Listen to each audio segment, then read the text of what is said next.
آمنت بالله صدق الله العظيم وصدق رسوله النبي الكريم ونحن على ذلك من الشاهدين والشاكرين والحمد لله رب العالمين.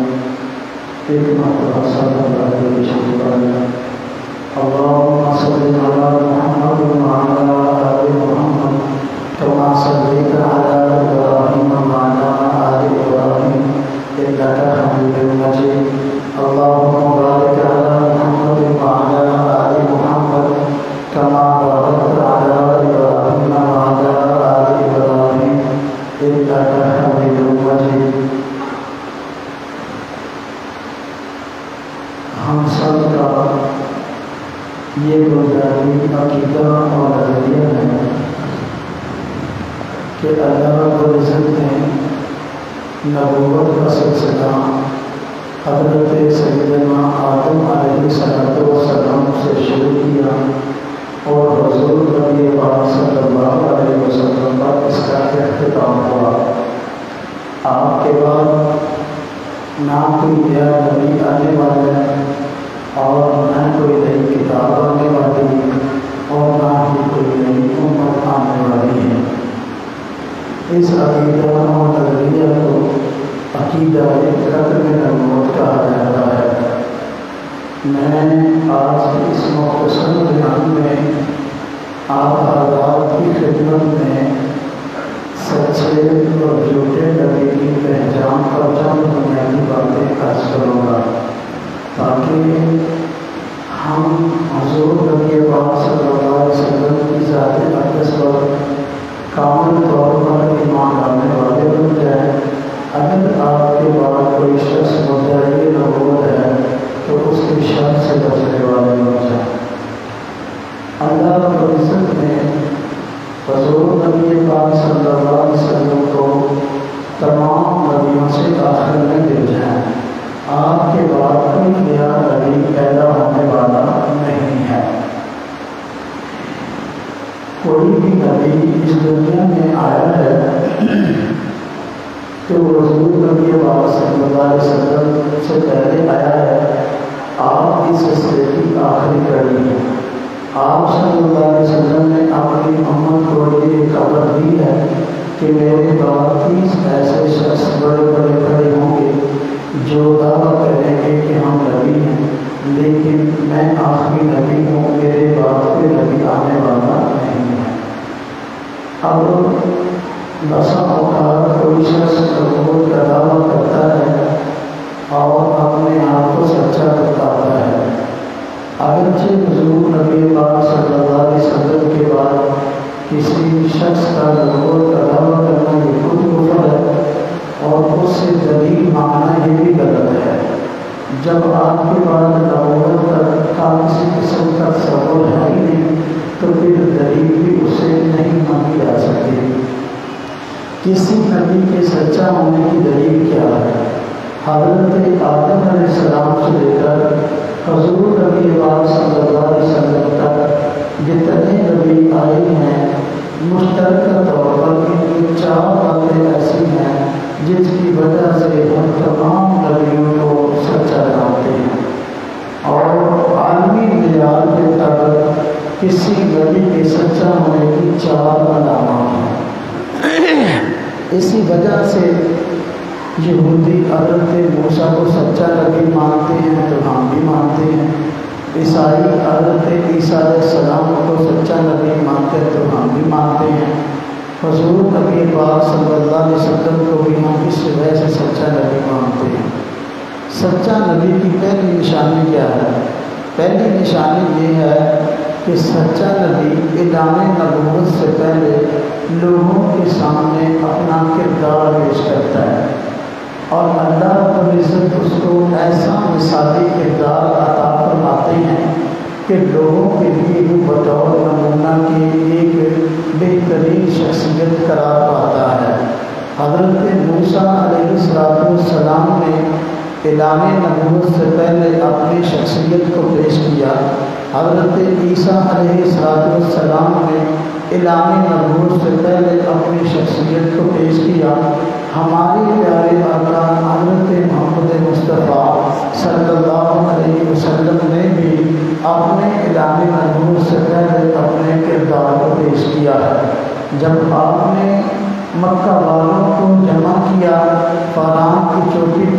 کھڑے ہو کر اعلان کیا تو لوگ جمع ہو گئے۔ آپ نے پہلے اپنے کردار کو پیش کیا، لوگوں سے پوچھا بتاؤ آج تک تم نے مجھ کو اپنے معاملات میں سچا پایا یا جھوٹا پایا؟ تو جب آپ نے اپنی شخصیت کو پیش کیا، آپ نے کردار کو پیش کیا، تو لوگوں نے کہا جربناک مرتن، ہم نے آپ کو کئی مرتبہ آزمایا، وجدناک صادقا، ہم نے آپ کو سچا پایا، جھوٹا نہ پایا۔ یہی وجہ ہے کہ حضور نبی پاک صلی اللہ علیہ وسلم کے اعلان نبوت سے پہلے دو وصف زیادہ مشہور تھے، نمبر 1 صادق اور نمبر 2 امین۔ صادق کا معنی سچ بولنے والے، امین کا معنی امانت دار۔ تو حضور صلی اللہ علیہ وسلم نے اعلان نبوت سے پہلے اپنے کردار کو پیش کیا۔ سچا نبی اعلان نبوت سے پہلے اپنے کردار کو پیش کرتا ہے، ہمارے آقا نے بھی اپنے کردار کو پیش کیا ہے۔ نمبر 2، سچا نبی جب اعلان نبوت کرتا ہے تو بسا اوقات اللہ رب العزت اس کی زبان سے مستقبل سے متعلق ایسی پیش گوئیاں فرما دیتے ہیں زبان سے کہ وہ بالکل اپنے اپنے وقت پر پوری ثابت ہوتی ہیں۔ حضرت موسیٰ علیہ السلام کی پیش گوئیاں بھی موجود ہیں جو اپنے اپنے وقت پہ پوری ہوئیں۔ حضرت عیسیٰ علیہ السلام کی پیش گوئیاں بھی موجود ہیں جو اپنے اپنے وقت پہ پوری ہوئیں۔ اسی طرح حضور نبی پاک صلی اللہ علیہ وسلم نے بھی مستقبل سے متعلق بہت سی پیش گوئیاں فرمائی جو اپنے اپنے وقت پہ پوری ہوئی ہیں۔ تو یہ آپ کے سچا نبی ہونے کی دلیل ہے۔ میں بطور مثال کا چند ایک کو ذکر کرتا ہوں۔ حضور نبی پاک صلی اللہ علیہ وسلم جب مکہ سے نکلتے ہیں تو مکہ والے آپ کا انعام رکھ دیتے ہیں اور پکڑنے کے لیے لالچ میں کئی شخص آپ کا تعاقب کرتے ہیں۔ بہت بھاری انعام رکھا گیا تھا۔ انعام کو لینے کے لیے ایک شخص سراقہ بن مالک آپ کے پیچھے آ جاتے ہیں اور حضور نبی پاک صلی اللہ علیہ وسلم کو پا لیتے ہیں۔ جب برائی کے ارادے سے آپ کے قریب آتے ہیں تو زمین میں دس جاتے ہیں۔ حضور نبی پاک صلی اللہ علیہ وسلم سراقہ کو کہتے ہیں سراقہ تو برے کام کے لیے آیا، اس لیے تیرے ساتھ یہ انجام ہوا۔ سراقہ معافی مانگتا ہے اور کہتا ہے آپ اللہ پاک سے دعا کریں میں اس مصیبت سے نجات پاؤں تو میں اب وہ برا کام نہیں کروں گا جس ارادے سے آیا ہوں۔ اللہ پاک اس کو زمین سے نکال دیتے ہیں۔ اب دوبارہ پھر اس کے دل میں وہی بات آتی ہے کہ میں حضور نبی پاک صلی اللہ علیہ وسلم کو گرفتار کروں اور جا کر بھاری انعام وصول کروں۔ دوبارہ زمین میں دھس جاتا ہے تو حضور نبی پاک صلی اللہ علیہ وسلم جب دوبارہ دیکھتے ہیں یہ زمین میں دھس گیا، پھر التجائیں شروع کرتا ہے کہ آپ اللہ پاک سے دعا کریں میں اس زمین سے نکل آؤں تو میں یہ برا کام نہ کروں گا۔ 3 مرتبہ اس طرح ہوتا ہے۔ جب تیسری مرتبہ وہ زمین میں دھستا ہے، گھوڑے سجے تو حضور نبی پاک صلی اللہ علیہ وسلم اس کے حق میں دعا فرماتے ہیں کہ یہ زمین سے نکل آئے۔ اب وہ توبہ کرنے کی کوشش کرتا ہے اور اپنے فعل پہ ندامت اختیار کیے ہوئے ہوتا ہے اور واپس لوٹنے لگتا ہے تو حضور نبی پاک صلی اللہ علیہ وسلم اس کے حق میں پیش گوئی فرماتے ہیں کہ سراقہ ایک وقت آئے گا تو مسلمان ہو جائے گا اور کسریٰ کے کنگن تجھے پہنائے جائیں گے۔ کسریٰ کے کنگن تجھے پہنائے جائیں گے۔ کیسر و کسریٰ اس وقت کی 2 بڑی سلطنتیں تھیں جو کفار کی تھی۔ حضور نبی پاک صلی اللہ علیہ وسلم نے سراقہ کے مومن ہونے کی پیش گوئی فرما دی اور کسریٰ کی سلطنت کے تحس نحس ہونے کی پیش گوئی فرما دی۔ اور جب آپ نے پیش گوئی فرمائی اس وقت حالات سارے کے سارے آپ کے مخالف تھے، آپ کے حق میں نہ تھے۔ آپ مکہ کو چھوڑ کر مدینہ کی طرف ہجرت کرنے والے تھے اور سفر کے لیے جا رہے تھے۔ اب مکہ والے سارے آپ کے دشمن ہیں، مدینہ والے ابھی آپ سے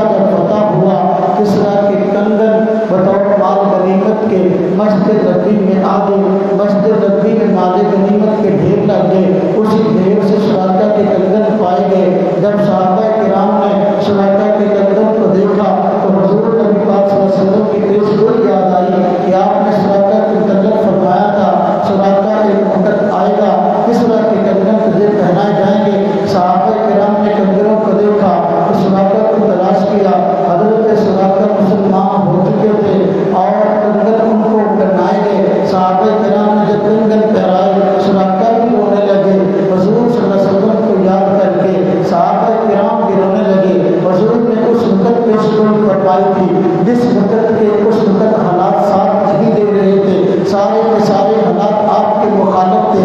آپ نے پیش گوئی فرمائی، سچے نبی تھے، اللہ رب العزت نے آپ کو یہ قوت عطا فرمائی کہ پیش گوئی بالکل سچ ثابت ہوئی ہے۔ یہ آپ کے سچا ہونے کی دلیل تھی کہ آپ سچے پیغمبر ہیں۔ سچا پیغمبر مستقبل سے تعلق پیش گوئی کرتا ہے تو اللہ رب العزت اس کو سچ ثابت کرتے ہیں۔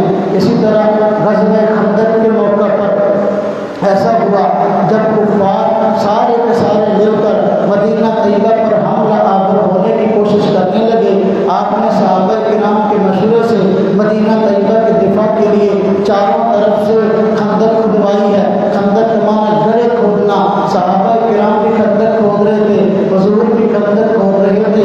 اس وقت ایک چٹان ایسی آئی جو کہ صحابہ کرام سے ٹوٹ نہیں رہی تھی، جس کی وجہ سے وہاں خندق نہیں کھد رہی تھی۔ صحابہ کرام نے آ کر حضور نبی پاک صلی اللہ علیہ وسلم سے عرض کیا، یا رسول اللہ صلی اللہ علیہ وسلم، ایک چٹان ہے جو ٹوٹ نہیں رہی، ہم نے کئی مرتبہ اس چٹان کو توڑنے کی کوشش کی ہے لیکن ٹوٹتی نہیں ہے۔ آپ صلی اللہ علیہ وسلم تشریف لائے اور اس چٹان پر ضرب ماری، وہ چٹان ٹکڑے ٹکڑے ہو گئی اور اسی دوران اس چٹان سے چنگاریاں نکلی۔ آپ صلی اللہ علیہ وسلم نے مستقبل کی پیش گوئی فرمائی اور فرمایا، یہ چٹان جو ٹوٹی ہے چنگاریاں اس سے نکلی ہیں۔ میں نے کیسر و کسریٰ کے محلات دیکھے ہیں اور صحابہ کرام کو کیسر و کسریٰ کے محلات کے فتح ہونے کی پیش گوئی سنائی۔ جب آپ نے پیش گوئی سنائی، منافقین ارد گرد موجود تھے، انہوں نے مذاق اڑایا، دیکھو مسلمانوں کا حال کہ مسلمانوں کو اپنی جان پہ بنی ہے لیکن اس کے باوجود خواب دیکھتے ہیں کیسر و کسریٰ کو فتح ہونے کے،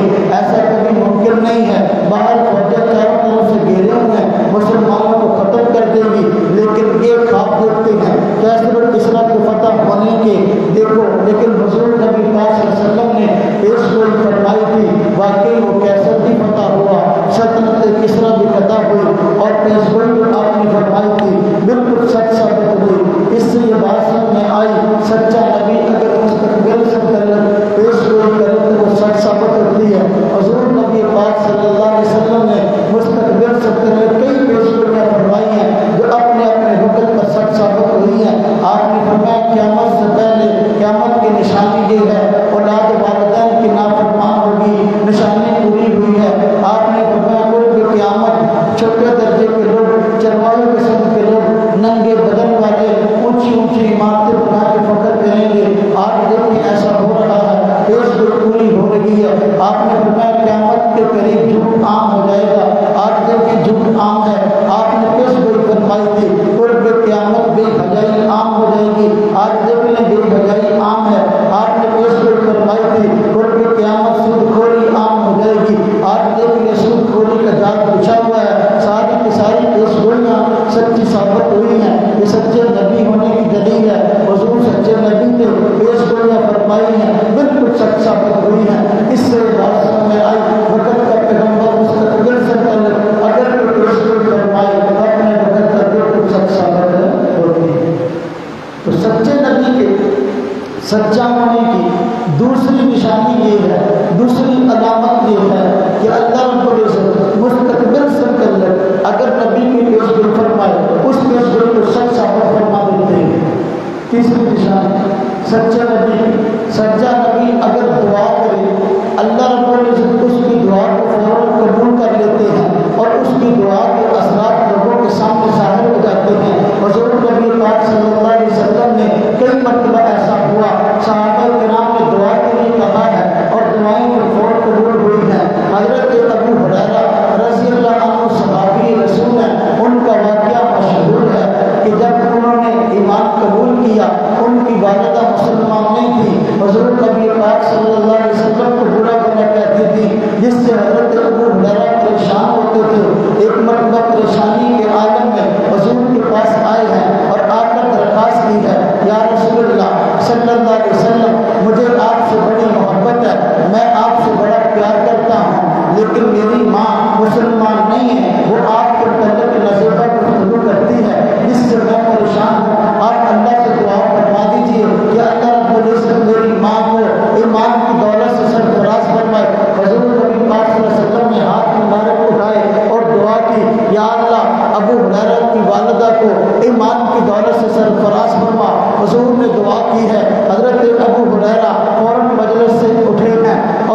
جب گھر پہنچے دیکھا تو گھر کا دروازہ لگا ہوا تھا، کنڈی لگی ہوئی تھی۔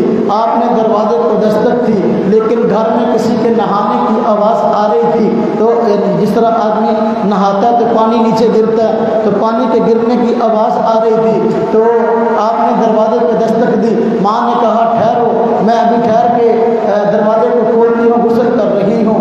جب غسل سے فارغ ہوئی اور دروازے کو کھولا، سیدنا ابو ہریرہ سے آمنا سامنا ہوا، تو ماں نے دروازہ کھولتے ہی کہا اشہد ان لا الہ الا اللہ و اشہد ان محمد رسول اللہ۔ اب ابو ہریرہ دعا کی ہے، حضور نے بالفور قبول ہوئی ہے۔ یہ سچے نبی کے سچا ہونے کی دلیل ہے، حضور کے سچا ہونے کی دلیل ہے۔ اسی طرح حضور نبی پاک صلی اللہ علیہ وسلم ایک مرتبہ جمعہ کا خطبہ دے رہے تھے، ایک صحابی رسول آئے اور آ کر درخواست کی خطبہ جمعہ کے دوران، حضور بارش نہیں ہو رہی، قحط پڑا ہوا ہے، پانی کی قلت کی وجہ سے ہمارے جانور مر رہے ہیں، ہم بڑے پریشان ہیں، اناج نہیں ہے، کھیتیاں نہیں ہیں، کیا کریں، بڑے پریشان ہیں۔ آپ اللہ پاک سے دعا فرمائیں، اللہ پاک بارش کو نازل فرمائے۔ حضور نبی پاک صلی اللہ علیہ وسلم نے اسی وقت دعا فرما دی، یا اللہ بارش نہیں ہو رہی، آپ اپنی رحمت والی بارش نازل فرما دیں۔ صحابہ کرام جمعہ کی نماز پڑھ کے جب مسجد سے نکلتے ہیں تو اسی وقت موسلا دار بارش آتی ہے، اتنی بارش آتی ہے کہ پورا ہفتہ بارش ہوتی رہی۔ اب پورا ہفتہ بارش ہوتی رہی، اگلا جمعہ آ گیا، حضور نبی پاک صلی اللہ علیہ وسلم اگلے جمعے کا خطبہ دینے لگے ہیں۔ جب آپ خطبہ دے رہے تھے، اسی دوران وہی صحابی دوبارہ آیا اور آ کر کہا حضور ہفتہ ہو گیا بارش ہو رہی ہے، بارش بہت زیادہ ہو گئی ہے، ہمارے جانور ڈوب رہے ہیں، ہمارے مکان ڈوب رہے ہیں، بارش بہت ہو گئی ہے، آپ اللہ پاک سے دعا فرما دیں اب بارش مزید نہ ہو۔ حضور نبی پاک صلی اللہ علیہ وسلم نے اب دعا فرمائی ہے، اور میں یا اللہ ہماری ضرورت پوری ہو گئی ہے، ہم پر نہ ہو، ہمارے ارد گرد ہو۔ حضور نے اس طرح اپنے ہاتھ کو گھمایا۔ صحابہ کرام فرماتے ہیں جب حضور نے یوں فرمایا ہمارے اوپر نہ ہو، ہمارے ارد گرد ہو، آسمان پر ایک حالہ بن گیا، ایک گول دائرہ بن گیا۔ مدینہ طیبہ میں بارش نہیں ہو رہی تھی، لیکن ارد گرد کے علاقوں میں کئی دن تک بارش ہوتی ہے۔ وقت کا پیغمبر دعا کرے تو اللہ پاک دعاؤں کو قبول فرماتے ہیں۔ تیسری بات ہو، تیسری نشانی سچے نبی کی نشانی۔ چوتھی نشانی سچے نبی کی یہ ہے، سچا نبی اللہ رب العزت اس کے معاملات میں اس کے ہاتھوں بسا اوقات برکتیں نازل فرماتے ہیں، جن برکتوں کا ظہور بسا اوقات امتی اپنی آنکھوں سے دیکھ لیتے ہیں۔ نبی صاحب میں برکت ہوتا ہے، اس کی وجہ سے بسا اوقات مال میں برکت پڑ جاتی ہے، بسا اوقات اور اشیاء میں برکت پڑ جاتی ہے۔ اس کی مثالیں بھی حضور کی زندگی میں بہت ملتی ہیں۔ ایک مرتبہ ایسا ہوا، حضرت انس رضی اللہ عنہ فرماتے ہیں میں کئی دن کا بھوکا تھا، مجھے بڑی شدت کی بھوک لگی تھی، میں نے دیکھا کھانے کو کچھ نہیں ہے۔ ایک دن حضور کی مجلس میں بیٹھا تھا اور یہ سوچ رہا تھا کاش کہیں سے کوئی چیز کھانے کی آئے اور حضور مجھے کھانے کے لیے کہیں تو میں اس کو کھاؤں۔ چنانچہ اسی حالت میں بیٹھے تھے، خود فرماتے ہیں ایک صحابی ایک پیالے کے اندر دودھ لے کے آئے اور آ کر کہا حضور آپ کے لیے ہدیہ ہے۔ جب اس نے حضور کو اپنا پیالہ پکڑایا اور حضور نے پکڑا تو آپ نے حضرت انس کو کہا انس یہ دودھ جو ہے جتنے حضرات بیٹھے ہیں ان سب کو پلاؤ۔ حضرت انس فرماتے ہیں بھوک سب سے زیادہ مجھے لگی تھی، اب میرے جی میں یہ بات آئی کہ حضور نے فرما دیا دودھ سب کو پلاؤ، سب لوگ پئیں گے تو میرے حصے میں کیا آئے گا، بھوک جب کہ مجھے سب سے زیادہ لگی ہے۔ خیر میں نے حضور کا حکم سمجھ کر سب کو دودھ پلانا شروع کر دیا۔ جب سب لوگوں نے دودھ پیا، سب لوگ سیر ہو کر دودھ پی گئے، دودھ پھر بچ گیا۔ اب میں نے حضور کے سامنے پیش کیا، حضور صلی اللہ علیہ وسلم نے فرمایا اب دودھ آپ پیے۔ حضرت انس فرماتے ہیں میں نے جی بھر کے دودھ پیا، دودھ پھر بچ گیا۔ میں نے عرض کیا رسول اللہ میرا پیٹ بھر گیا ہے، اس لیے دودھ کو قبول فرمائیں۔ آپ نے فرمایا انس اور پیو۔ میں نے پھر دوبارہ جی بھر کے پیا، پھر میں نے واپس کیا، حضور نے پھر فرمایا اور پیو۔ اب میں نے کہا حضور مجھ سے اب مزید نہیں پیا جاتا، میں نے سیر ہو کے پی لیا، دودھ پھر بھی بچ گیا۔ اسے کہتے ہیں برکت، اسے کہتے ہیں چیز تھوڑی ہو اور ضرورت زیادہ پوری ہو جائے، اسے کہتے ہیں برکت۔ چیز زیادہ ہو ضرورت پھر بھی پوری نہ ہو، اسے کہتے ہیں بے برکتی۔ غزوہ خندق کے موقع پر صحابہ کرام کو بڑی شدید بھوک لگی تھی،